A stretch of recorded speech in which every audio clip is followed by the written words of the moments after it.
চাঁদাবাজি করার থেকে, আমি প্রায় বলি, চাঁদাবাজি করার থেকে ভোট ভিক্ষা করা অধিক সম্মানের। আমরা মানুষের পায়ে ধরবো প্রয়োজনে, এটা ভোটের জন্য আমরা ভিক্ষা চাইবো, আমরা মানুষের দরজায় দরজায় যাইবো। আমরা তার চাঁদাবাজি করে ব্যাংকের টাকা মেরে দিয়ে হচ্ছে জনগণের কাছে হচ্ছে, এটা হচ্ছে একটা অনেক ঋণ খেলাপিদের নির্বাচনটা হচ্ছে একটা উপলক্ষ, এটা একটা সিজন, মৌসুম, তাদের হচ্ছে ঋণগুলাকে রিশিডিউল করা। অর্থাৎ নির্বাচনের আগে ব্যাংক থেকে একটা স্টে নিবে, স্টে নিয়ে হচ্ছে নির্বাচন করবে, যদি জিতে যায় তাহলে তো ঋণ দেওয়া দূরের কথা, এই এমপির তো বেঁচে ট্যাক্স ফ্রি গাড়ি নিবে, আবার নতুন করে ব্যবসা খুলবে, এরপরে হচ্ছে আবার করবে, ওই যে টেন্ডারবাজি করবে, ঠিকাদার থেকে পুঁজি নিবে। অর্থাৎ তাদের কাছে এই নির্বাচনটা হচ্ছে একটা মানি মেকিং মেশিন। তো এই মানি মেকিং মেশিন আমাদের হইতে দেওয়া যাবে না। তো সেজন্য আপনাদেরকে প্রত্যেক দিন অন্তত 10 জন করে মানুষের কাছে যাইতে হবে এবং প্রতিনিয়ত নিজের অবস্থানকে সবার শেষেই ভাবতে হবে। এবং আমরা আরেকটা বিষয় হচ্ছে, আমি যেখানে আসছি আপনারা টাকা পয়সা তো দিবেনই, এর পাশাপাশি আরেকটা দিবেন তো নাকি, আমি তো ওটা দিয়েন আমাদেরকে। আমরা হচ্ছে এই টাকা পয়সা হচ্ছে আমাদের একটা অ্যাকাউন্ট আছে, আমরা এটা পাবলিক করব, ওই অ্যাকাউন্টে আমাদের নির্বাচনী যে বাজেট, যে ফান্ড, আমরা ইনশাল্লাহ সংসদে গিয়ে এগুলো কথা বলবো। যদিও নির্বাচনী যে ফান্ডের কথা বলা হয়, প্রত্যেকটা প্রার্থী দেখেন, আমরা যে ফান্ড বলছি, বলেন তো নিজের বিবেকের কাছে এটা প্রশ্নবিদ্ধ হই না আমরা? এই ফান্ডে কি নির্বাচন হয় বা হবে? হবে বলেন? বাংলাদেশের যতগুলা প্রার্থী নির্বাচনে দাঁড়াইছে প্রত্যেকেই মিথ্যা কথা বলতেছে এখন, প্রত্যেকেই। যতগুলা সংসদে যাবে ইনক্লুডিং আমি সহ হচ্ছে এখন মিথ্যা কথা বলতে হবে, বাধ্য হইতে হবে আমাকে। আমি চাই না মিথ্যা কথা বলতে, আইনের কারণে। 40 লাখ টাকা 30 লাখ টাকা কোনো আদম সন্তান যারা সংসদে যাবে বুকে হাত দিয়ে বলতে পারবে শুধু এই টাকাটা খরচ করে সে সংসদে যাবে? কিন্তু আইনের কারণে কিন্তু তাকে মিথ্যা কথা বলতে হচ্ছে। তো আপনি মিথ্যা কথা বলে সংসদে যাইতেছেন আবার হচ্ছে। তো যাই হোক, পরিস্থিতির শিকার আমরা, আইনের হাতে আমাদের হাত বাঁধা। সংসদে এই বিষয়গুলো নিয়ে আমরা কথা বলবো, যে এই বিষয়গুলো নিয়ে ইনশাআল্লাহ আল্লাহ যদি রিজিকে রাখে, আল্লাহ যদি তৌফিক দেয়, এই যে বর্জুয়াদের যে আইন বানানো এবং হচ্ছে আমাদের যেই মিথ্যা কথা বলতে বাধ্য করা, অসৎ হইতে বাধ্য করা, এই জায়গাগুলোতে হচ্ছে আমরা যেন জনগণের কাছে যেন আমরা স্পষ্ট হইতে পারি, জনগণের কাছে যেন আমরা সৎ হইতে পারি। মানুষ কিন্তু বুঝে যেটা একটা মিথ্যা কথা, 30 লাখ টাকা দিয়ে নির্বাচন হয় না, এটা মিথ্যা কথা, এটা মানুষ বুঝে এবং জানে, কিন্তু প্রতিনিয়ত এটা আমাদেরকে বলে যেতে হয়। তো যাই হোক, আপনারা যারা বুড়িচংয়ের আছেন, আমার আপনাদের নিশ্চয়ই দেবিদ্বার অনেক আত্মীয় স্বজন আছে, আপনাদের ব্যবসাপাতির সম্পর্ক আছে, আপনাদের শিক্ষা প্রতিষ্ঠানের সম্পর্ক আছে। আপনাদের কাছে আমার চাওয়া সেটা হচ্ছে, আপনারা আমার জন্য একটু আপনাদের জায়গা থেকে যতটা বলার আপনারা একটু বললেন, আপনারা একটু বললেন আমারে, আপনারা একটু ভোট ভিক্ষা দিয়েন, মানুষের কাছে একটু বললেন।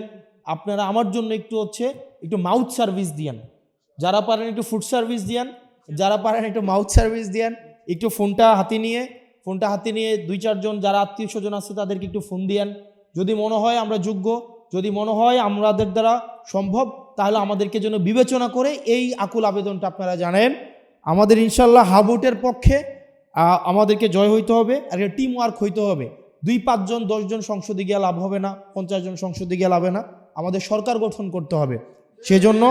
সেজন্য আমাদের বুড়িচং আসনে আপনারা মুবারক ভাইয়ের জন্য আপনাদের কাছে দোয়া চাই।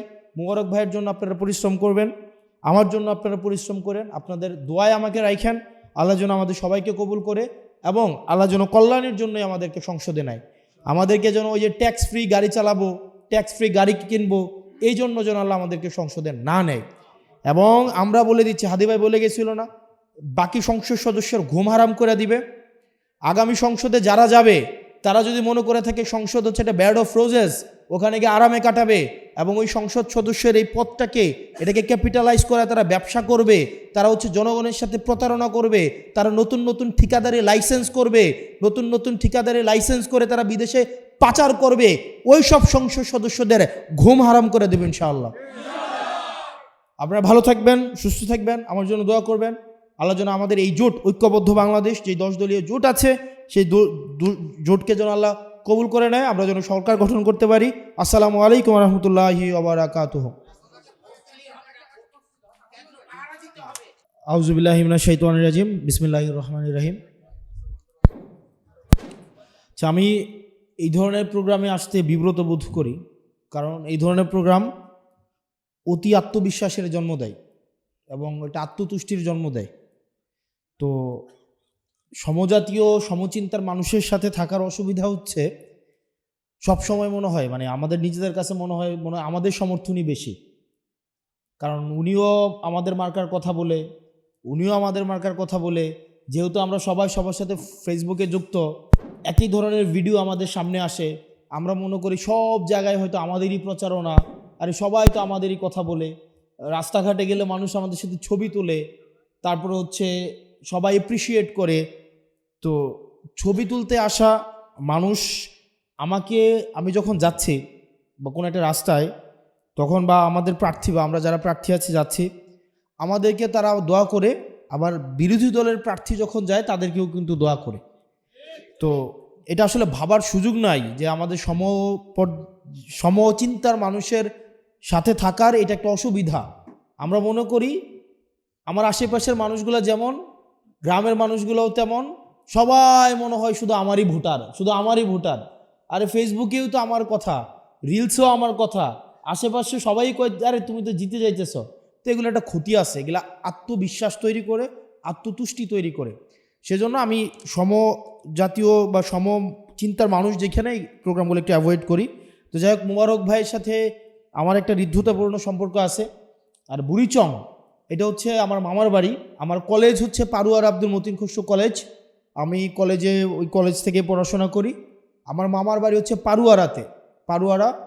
তো সেক্ষেত্রে বুড়িচংয়ের এমপি কে হচ্ছে না হচ্ছে সেটা আমার মামার বাড়ির এমপি হওয়া আমার মামার বাড়ির দায়িত্ব নয়। সেখানে পরিবেশের অনেক সমস্যা আছে, যেহেতু ইন্ডাস্ট্রিয়াল এরিয়া।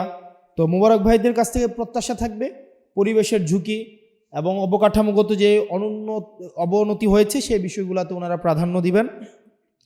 আর আমি আপনাদের কাছে দেখলাম এখানে টাকা পয়সা উঠাইতেছে, তো আমিও গরিব মানুষ, আমারও টাকা পয়সার অনেক ঘাটতি, আমি এখন উঠানো শুরু করি নাই। আমি উঠাবো, আপনারা আমার একটু হেল্প করেন, এই ক্ষেত্রে আপনারা আমাদেরকে একটু হেল্প করেন। এবং আসলে আমরা সৎ থাকার একটা অন্য ধরনের একটা আনন্দ আছে, এটা মাথা নিচু করে থাকতে হয় না। তারপরে হচ্ছে আমরা খুব আল্লাহ আমাদেরকে অহংকার আমাদেরকে না দিক, কিন্তু আমরা বলতে পারি যে বাংলাদেশে কেউ আমাদের কাছে 100 টাকা পাবে না, কেউ আইসে 100 টাকার জন্য বসে থাকবে না, আমাদেরকে নির্বাচন কমিশন ঋণ খেলাপির জন্য আমাদেরকে বাতিল করবে না। আমাদের কাছে এই আত্মবিশ্বাসটা আমাদের আছে। আমরা জনগণের টাকা মেরে দেই নাই, আমরা জনগণের টাকা মেরে দিয়া নিজের সন্তানকে বিদেশে রেখে বিলাসী জীবন আমরা করি নাই। আমরা জনগণের টাকা নিয়ে আমরা ব্যবসা করে সেই টাকা হচ্ছে বিদেশে ছেলের নামে মেয়ের নামে আমরা পাচার করে দেই নাই। আমাদের এই আত্মবিশ্বাসটা আমাদের আছে। আমরা প্রয়োজনে মানুষের কাছে ভিক্ষা নিব, আমরা প্রয়োজনে মানুষের কাছে চাইব, প্রয়োজন পড়লে মানুষ আমাদেরকে দিবে। এবং আমাদেরকে একটা বিষয় আমাদেরকে মাথায় রাখতে হবে, আমাদের একমাত্র পুঁজি কিন্তু আমাদের সততা। এটাই হচ্ছে আমাদের একমাত্র পুঁজি, এটা ছাড়া কিন্তু ভাই আমাদের পুঁজি নাই। আমাদের ওই দিন একজন বলতেছে যে নির্বাচনে 2টা সার্ভিস, এক হচ্ছে ফুড সার্ভিস আর এটা হচ্ছে মাউথ সার্ভিস। ফুড সার্ভিস এবং মাউথ সার্ভিস, পাও চলতে হবে, মুখও চলতে হবে, এবং 2টার সমন্বয় ঘটলে মানুষের কাছাকাছি যাওয়া যায়। আর আরেকটা যেটা আমাদের কনস্ট্যান্ট পুঁজি সেটা হচ্ছে সততা। তো সেই জায়গা থেকে আমাদের রাজনীতি যদি আমরা দাঁড় করাইতে চাই, সেক্ষেত্রে কিন্তু বাবারে পাশে আসি বলে চলে গেলে হবে না, আমাদেরকে অর্থ দিয়েও সহায়তা করতে হবে, সমর্থন দিয়েও সহায়তা করতে হবে, আমাদের পাশে এসে দাঁড়াইতে হবে। তাইলে আমরা তরুণ প্রজন্ম আমরা রাজনীতিতে আসব। কিন্তু যদি ব্যাপারটা এমন হয় যে আমাদের নির্বাচন করতে হলে আমাদের ব্যবসায়ীদের কাছে যাইতে হচ্ছে, আমাদের আব্দুল আওয়াল মিন্টুদের মতো যারা আমাদেরকে বলে ব্লাডি সিটিজেন, যারা হাসিনার আমলে হচ্ছে গওহর রিজভী হচ্ছে যার ব্যয় 2001 সালে যার টাকা ছিল 5 কোটি টাকা, এখন আসে হয়েছে 595 কোটি টাকা, অর্থাৎ পুরো হাসিনার আমলে 101 গুণ সম্পদ বাড়ছে। সে যখন আমাদের মতো যারা খেটে খায়, যারা কামার কোমরের ছেলে, যারা হচ্ছে কলকারখানার যারা হচ্ছে শ্রমিকের ছেলে, যারা হচ্ছে রেমিটেন্স যোদ্ধা, তাদেরকে যারা বলে ব্লাডি সিটিজেন, আমরা তাদের কাছে কিন্তু তখন যাইতে হবে। আপনারা কি চান এই এলিটদের কাছে আমাদের রাজনীতিটা আমরা বন্ধক দেই? আপনারা কি চান আমরা এলিটদের কাছে আমাদের রাজনীতি বন্ধক দেই? আমরা যদি এলিটদের রাজনীতিটা আমরা জনমানুষের রাজনীতি করতে চাই, যারা হাসিনার গওহর রিজভির সাথে যারা বেআই এর সম্পর্ক রাখে, যারা স্বরাষ্ট্র মন্ত্রণালয় শেখ রেহানার সাথে ব্যবসা করে, যারা আবার আইসা আমাদের সাথে এলিটিসিজম মারায়, তাদেরকে যদি আমরা প্রত্যাখ্যান করতে চাই, আপনারা আমাদেরকে পাশে দাঁড়াইতে হবে। আপনারা পাশে দাঁড়াবেন তো? আমাদের পাশে দাঁড়াবেন তো? এবার আসেন, 12 তারিখ পর্যন্ত আল্লাহর দোহাই লাগে আত্মতুষ্টিতে ভোগা যাবে না। আপনি জিতে গেছেন, মানুষ শুধু আপনার কথাই কইতেছে, চারদিকে আপনার কথাই। আমি ব্যক্তিগতভাবে ধরেই নিতেছে আমার অবস্থান এখন সবার শেষে, এবং এটা ধরে নিয়ে আগাইতে হবে, এবং প্রত্যেক দিন এর আগের দিন থেকে বেশি কাজ করতে হবে। আজকে যদি 10 জন মানুষের কাছে যান, এরপরের দিন 12 জনের কাছে যান, তারপরের দিন 14 জনের কাছে যান। শুধুমাত্র তাদের কাছে যাইয়েন না যারা অলরেডি আপনার ভোটার বা আপনার সমচিন্তার মানুষ, যারা অলরেডি মোরাকাবা করে সিদ্ধান্ত নিছে আপনারা ভোট দিবে না, তাদের কাছেও বেশি করে যান। আপনার কাজ হচ্ছে যে ভোট দিবে তার কাছে যতবার যাবেন, যে ভোট দিবে না তার কাছে আরো বেশি করে যাইতে হবে। আমাদের সবার কাছে আমাদের দাওয়াত পৌঁছাইতে হবে, হবে না? হবে কি না? সেজন্য আমাদের সবার কাছে আমাদের যাইতে হবে, এবং প্রত্যেক দিন প্রত্যেকজন অন্তত 10 জন করে মানুষের দায়িত্ব নেন। প্রত্যেক দিন প্রত্যেকজন অন্তত 10 জন করে মানুষের কাছে যান, প্রয়োজনে পায়ে ধরেন। ছেলেকে বলেন যে ও তো গর্বের সাথে বলে আমার বাবা ঠিকাদার, গর্বের সাথে বলে না। তা আপনি যে বললেন আপনি বুথে পাশ করছেন, হাসনাত পাশ করছেন ঢাকা বিশ্ববিদ্যালয় থেকে, আপনি তাকে চিনেন না। যাকে নিয়ে এশিয়া মহাদেশের বিভিন্ন পার্লামেন্টে আলোচনা হয় আপনি তাকে চিনেন না। তো সিম্প্যাথাইজড হলে কার প্রতি? হাসনাত আব্দুল্লাহর প্রতি হয় নাই? তো সুতরাং এখন তো অবস্থা এমন দাঁড়াইছে যে হাসনাতের পক্ষে মানে কোথাও গেলেই মহিলারা, ছাত্রীরা সবাই এসে নানা পুরস্কার থেকে আমরা লাইভে দেখি। তো ঠেকানো মুশকিল থেকে নানা ধরনের কোথায় চিটংয়ে এক হাসনাত আহত হয়েছে, হসপিটালাইজড, অথচ আজকে দেখেন যে সারা সোশ্যাল মিডিয়াতে এটা মানে একদম ভাইরাল। আমরা তো আশ্চর্য হয়ে গেছি। আমি তো আমাকে বলতেছে আজকে প্রোগ্রামে আসবে তো, বলে ভাই আমিও তো কনফিউজ, আমি তো মানে স্ক্রল করি মোবাইল আর দেখি খালি হাসনাত হাসপাতাল, ব্যাপার কি? পরে আমাকে অনুষ্ঠানে কনফার্ম করলেন, সম্ভবত অধ্যক্ষ হুমায়ুন কনফার্ম করলে যে না, এটা চিটংয়ের এক হাসনাত। তাহলে ভালোই হয়েছে, মোটামুটিভাবে প্রচার অটোমেটিক হয়ে যাচ্ছে। যাক, আমি যেটা বলতেছিলাম, আমাকে ডক্টর মোবারক ভাই এই মাত্র বললেন যে কাজ করতে গিয়ে উনি একটা তিক্ত অভিজ্ঞতার সম্মুখীন হয়েছেন। সেটা কি? আমাদের এখানে মঞ্চ থেকে আমরা যারা বক্তব্য রাখছি বা যে ভাইরা রাখছেন, তাদের ছাড়াও অনেক এখানে ট্যালেন্ট লোক বসে আছেন, যার মাথায় একটা বিষয় আছে যেটা জানানো দরকার, বলা দরকার। এই জন্য উনি হাউসকে ওপেন করে দিচ্ছেন। তা আপনাদের মধ্যে যদি কারো কিছু বলার থাকে যে আমি এই পরামর্শটা দিতে চাই, এটা আমাদের হাসনাত আব্দুল্লাহর জন্য কাজে লাগবে, ডক্টর মোবারকের জন্য কাজে লাগবে। আমি আপনাদের কাছে ফ্লোর দিলাম, আহ্বান করলাম অল্প সময়, আধা মিনিট 1 মিনিট, যে এই বিষয়টা আপনাদেরকে নজরে নেওয়া দরকার। কারো কোনো বক্তব্য আছে? আচ্ছা, যদি না থাকে, আমাদের হাসনাত আব্দুল্লাহ সাহেব একটা প্রোগ্রাম আছে, আবার একটু পরে চলে যাবেন। আমরা তাকে এখন বোধহয় ফ্লোর দিব। কি আপনি বলবেন? 1 মিনিট, 1 মিনিট, অথবা ওখানে দাঁড়িয়ে বলতে পারেন। আচ্ছা, কেউ বলার নাই বোধহয় কেউ বলার নাই, তাহলে ঠিক আছে। অসংখ্য ধন্যবাদ আব্দুল মুত্তাকিব ভাইকে তার চমৎকার ভাষায় কথা বলবার জন্য। প্রিয় উপস্থিতি, যেহেতু আমাদের বিশেষ অতিথি যিনি আজকে আমাদের এই সভা মঞ্চকে আলোকিত করেছেন, বিশেষ করে আমাদের কুমিল্লা নয় সারা বাংলাদেশের গর্ব, সারা বিশ্ব যে মানুষটিকে যার বক্তব্য শুনে অধীর আগ্রহে বক্তব্য শুনবার জন্য অপেক্ষা করে এবং অনুপ্রাণিত হয়, নিজেদের মধ্যে শক্তি, সাহস এবং সঞ্চার করে থাকে, ঢাকা বিশ্ববিদ্যালয়ের কৃতি শিক্ষার্থী, এনসিপির মুখ্য সংগঠক, দক্ষিণাঞ্চলের মুখ্য সংগঠক, আমাদের একান্ত প্রিয় হাসনাত আব্দুল্লাহ আজকের অনুষ্ঠানে এ পর্যায়ে বক্তব্য নিয়ে আসছেন। যেহেতু ওনার কর্মব্যস্ততা রয়েছে, সামনে প্রোগ্রাম রয়েছে, যার কারণে চলে যাবেন।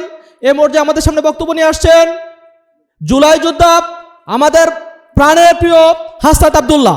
বক্তব্য নিয়ে আসছেন তারুণের অহংকার হাসনাত আব্দুল্লাহ।